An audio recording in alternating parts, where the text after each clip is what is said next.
بعض ہمارے اہل علماء کرام شیعہ کو پکا کافر کہتے ہیں اور بعض کافر کا بھائی کافر کو کہنے میں کافر وافر شیعوں میں بیسیوں قسم کے لوگ ہیں، معتدل بھی ہیں. تو میں یہ کہتا ہوں کہ کسی مسلک کو کافر کہنے کے بجائے آپ یوں بولو کہ جس کا یہ عقیدہ ہے وہ کیا ہے؟ کافر ہے. جو نبی کو حاضر ناظر جانتا ہے بلا کسی تعویل کے وہ کیا ہے؟ کافر ہے. جو نبی کو مشکل کشا مانتا ہے بلا کسی تعویل کے وہ کیا ہے؟ کافر ہے. تو جو حضرت عائشہ رضی اللہ تعالیٰ عنہ پہ زنا کی تہمت لگاتا ہے وہ کیا ہے؟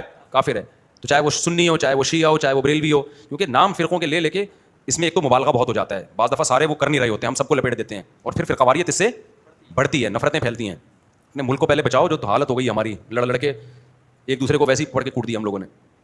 آسٹریلیا سے سوال ہے کہ ہم جا رہے تھے وہاں نماز پڑھتے ہیں کہ ہم کو منع کرنے والے کہہ رہے ہیں ہم جہاں آسٹریلیا میں رہتے ہیں وہاں اکثر اہل تشیع حضرات وہاں جس علاقے میں رہتے ہیں وہاں زیادہ تر شیعہ حضرات ہیں، تو ہمارے گھر میں آ کر اپنی نماز پڑھتے ہیں. پڑھنے دو بھائی میرے بھائی، وہ جائے نماز پہ ڈیلا رکھتے ہیں، رکھنے تو آپ کے گھر آ کے نماز پڑھ رہے ہیں نا، کوئی آپ کے چوری تو نہیں کر رہا نا. بار بار میں ایک بات کہتا ہوں، دوسرے کے مسلک کو چھیڑو نہیں، اپنے مسلک کو چھوڑو نہیں. ہاں جب وہ حق کی تلاش میں آپ کے پاس آئے دلائل تو علماء سے دلائل پوچھ کے اس کو محبت کے ساتھ سمجھا دو. مان جائے ٹھیک ہے، نہیں مانے تو اس کی مرضی ہے بھائی. اتنی دنیا میں اور کچھ ہو رہا ہے تو کیا ہو گیا. تو یہ ضرور ہے کہ کوئی بھی شخص چاہے وہ سنی ہو چاہے وہ شیعہ ہو آپ کے سامنے صحابہ کی گستاخی نہ کرے. وہ اب بولو بھائی یہ حدود سے کیا ہو رہا ہے. دیکھو کوئی عیسائی آپ کے گھر آتا ہے، وہ نبی کو نبی نہیں مانتا نا، تو آپ کو پہلے سے پتہ ہے نہیں مانتا، پھر بھی آپ کے گھر آتا ہے، کھانا کھا کے چلا جاتا ہے.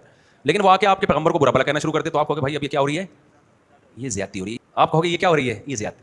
تو کوئی بھی شخص آئے آپ کے سامنے سیدنا معاویہ کو برا بھلا کہنا شروع کر دے، حضرت ابو سفیان کو، ابو بکر کو، حضرت عائشہ کو، آپ بولیں بھائی آپ آئیں اپنی نماز پڑھیں، آپ کا ایک مسلک ہے، ایک فقہ ہے، آپ اس طریقے سے پڑھیں، ہم نے منع نہیں کیا آپ کو. میں تو یہاں تو شیعہ لوگوں کو کہتا ہوں، اور آئے بھی ہیں بہت سارے مسجدوں میں، بیان بھی سنتے ہیں. ایک دن کسی جذباتی نے پکڑ لیا کہ شیعہ ہے نکالو. میں نے کہا تو مجھے بہت غصہ ہے، میں نے کہا کس بیس پہ نکال لو بھائی، آپ مجھ سے پوچھے بغیر آپ یہ کام کر رہے ہو. تو یہ بدتمیز ہر جگہ پر ہوتے ہیں. میں نے کہا آئیں بیٹھے بھائی. تو مجھ سے ملتے ہیں بہت سارے شیعہ لوگ بھی، میں کہیں جاتا ہوں نا اور بتا رہے ہوتے ہیں میں شیعہ ہوں لیکن آپ کو سنتا ہوں، تو ہمیں عادت نہیں ہے اس کو جا کے چھیڑنا شروع کر دیں، پن کرنا شروع کر دیں. میں کچھ بھی نہیں کہتا، ملک ہمارا ابھی لڑائی کا متحمل نہیں. جو سیکھنا چاہے بات کرنا چاہے تو آپ محبت عزت کے ساتھ بات کر لیں، اس سے آگے آپ اپنی حدود کو کراس